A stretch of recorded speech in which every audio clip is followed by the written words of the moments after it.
Pourquoi Deron Williams a-t-il disparu de la NBA? Nous sommes en 2005 et le Utah Jazz est sur le point de choisir en troisième position un meneur qui est déjà annoncé avant sa draft comme l'un des meilleurs meneurs de la ligue, alors qu'il n'a même pas encore foulé les parquets NBA, doté de qualités athlétiques et offensives exceptionnelles pour son âge. Les fans de la balle orange sont alors impatients de découvrir ce joueur, qui sera d'ailleurs choisi juste devant un autre meneur, nul autre que Chris Paul, qui sera lui élu rookie de l'année. Lors de sa saison rookie, le meneur terminera la campagne avec 17 points, 7 passes ainsi que 6 rebonds de moyenne. Les saisons suivantes avec le Jazz, il ne fera jamais moins que 16 points et 9 passes de moyenne. Autant dire que nous avons là un meneur très solide.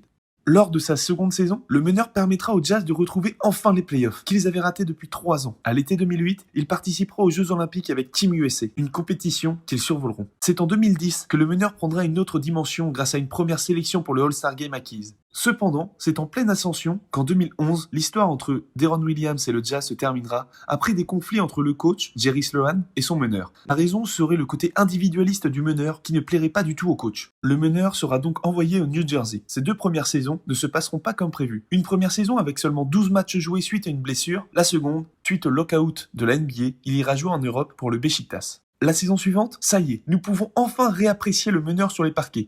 Il battra d'ailleurs son record de points lors de cette année-là, avec un match à 57 points face aux Bobcats. Après 4 saisons honnêtes, où il aura d'ailleurs fait partie de l'équipe contenant Paul Pierce, Kevin Garnett ainsi que Brook Lopez, Deron Williams demandera à être coupé pour pouvoir rejoindre la franchise de Dallas, dans laquelle il avait déjà hésité à signer en 2012. Seulement voilà, ayant ressenti des douleurs aux chevilles tout au long de sa carrière, il arrive à Dallas avec un physique éreinté, multipliant les blessures et ne permettant pas à la franchise de s'assurer une stabilité sur le poste de meneur. En 2017, la nouvelle tombe, Deron Williams est coupé par les Mavericks. Il tentera alors de se relancer en signant chez les champions en titre, les Cavs de LeBron James. Il n'y jouera que 5 mois, il n'y sera que l'ombre de lui-même, les finales NBA 2017 étant la goutte de trop pour le meneur qui se rendra bien compte que ses belles années sont loin derrière lui. Il prendra sa retraite sportive suite à cela. Il ouvrira une salle d'arts martiaux, se réconciliera avec son ancien coach de Utah. Deron Williams restera pour la NBA cet éclair, qui fut considéré comme l'un des meilleurs meneurs, si ce n'est le meilleur meneur à une certaine période. Seulement voilà, celle-ci n'aura duré que très peu de temps. C'est d'ailleurs peut-être pour cela que le meneur est rapidement tombé dans l'oubli.